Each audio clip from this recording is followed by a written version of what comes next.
Hello friends, तो कैसे हैं आप सब। स्वागत है मेरे हिंदी शॉर्ट हैंड डिक्टेशन में 120 शब्द प्रति मिनट के स्पीड में। तो स्टार्ट करते हैं आज का डिक्टेशन।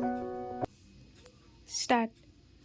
अध्यक्ष महोदय, संविधान विषयक इस वाद विवाद के अवसर पर मैं समझता हूँ कि यह आवश्यक है कि मैं उन भूलों की ओर तथा जानबूझकर की हुई गलतियों की ओर ध्यान दिलाऊं, जिनके संबंध में यथासमय मैंने संशोधन उपस्थित किए थे।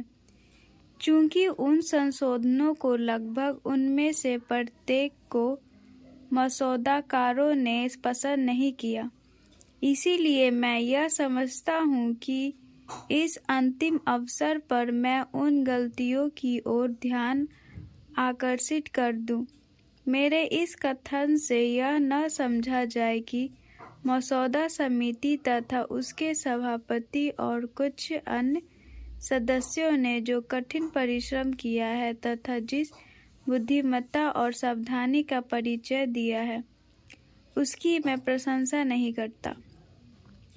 मेरे विचार से यह संविधान दूषित है और इस कारण उस स्वरूप को प्राप्त नहीं है जिस स्वरूप की हमें आशा थी। हो सकता है कि संविधान का स्वरूप लोकतांत्रिक हो या और उसका लक्ष्य भी लोकतंत्र ही हो, किंतु यदि कोई व्यक्ति इस संविधान के विभिन्न अनुच्छेदों की सावधानी से परीक्षा करे तो उसे ज्ञात हो जाएगा कि लोगों का शासन, लोगों के लिए शासन और लोगों द्वारा शासन के रूप में लोकतंत्र की मंजिल अभी बहुत दूर है। बहाना यह बनाया गया है कि अभी हम लोकतंत्र को पूर्ण रूप से व्यवहार में लाने के उपायों को अपनाने के योग्य नहीं हुए हैं।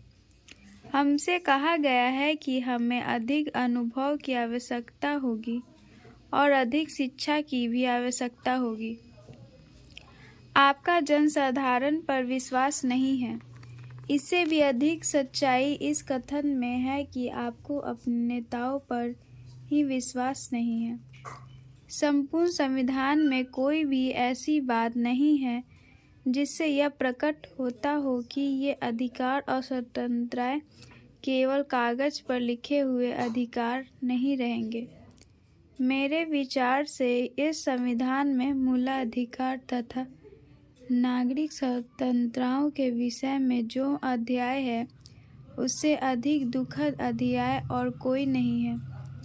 आप पूर्ण अधिकार इसीलिए नहीं दे रहे हैं क्योंकि आपको भय है कि लोकतंत्र निशंस समूहतंत्र में बदल जाएगा। इसलिए आपने नागरिकों के आभार विषयक अध्याय को प्रतिबंधित किया है। इस देश में कार्यशील लोकतंत्र अभी भविष्य की ही व्यवस्था है। कम से कम उसे इस संविधान में कोई स्थान नहीं मिला है। प्रशासन को भ्रष्टाचार से बचाने के लिए इस सभा में बार बार प्रयत्न किए गए, किंतु वे उतने सफल नहीं हुए जितने सफल होने की मुझे आशा थी। बहुत से निकायों के पारस्परिक संबंध, विभिन्न अंगों की स्थापना तथा स्थानीय स्थापित शासन का स्वरूप ही बहुत सीमित है। यदि आप केंद्र के तथा स्थानीय एककों राज्यों का सुचारू रूप से निर्वहन करने के लिए न तो उनके पास शक्ति है और न धन ही। मुझसे पूर्व बोलने वाले एक वक्ता महोदय यह कह चुके हैं कि वास्तविक स्वशासन तथा लोकतंत्र केवल एककों या राज्यों में ही संभव है। केंद्र में केवल एककों के प्रतिनिधियों के प्रतिनिधि होने चाहिए। वह तथ्य यह है कि जिस रूप में संविधान इस समय है, उस रूप में उसके द्वारा वास्तविक व्यवहारिक लोकतंत्र तथा उतना विकास नहीं होगा जितना फासिज्म का विकास होगा। एककों की अपेक्षा केंद्र में इसका खतरा अधिक है। संविधान में अपने राज्य के प्रधान में जो वास्तव में नाम मात्र का प्रधान होगा और प्रधानमंत्री उसके नाम पर काम करेगा। शक्तियों का केंद्रीकरण किया है और इस कारण यदि प्रधानमंत्री चाहे तो वह वास्तव में एक तानाशाह हो सकता है। इस दिशा में मंत्रिमंडल के सहकारी तथा संसद भी केवल उसके रजिस्ट्री के दफ्तर का रूप धारण कर लेगी।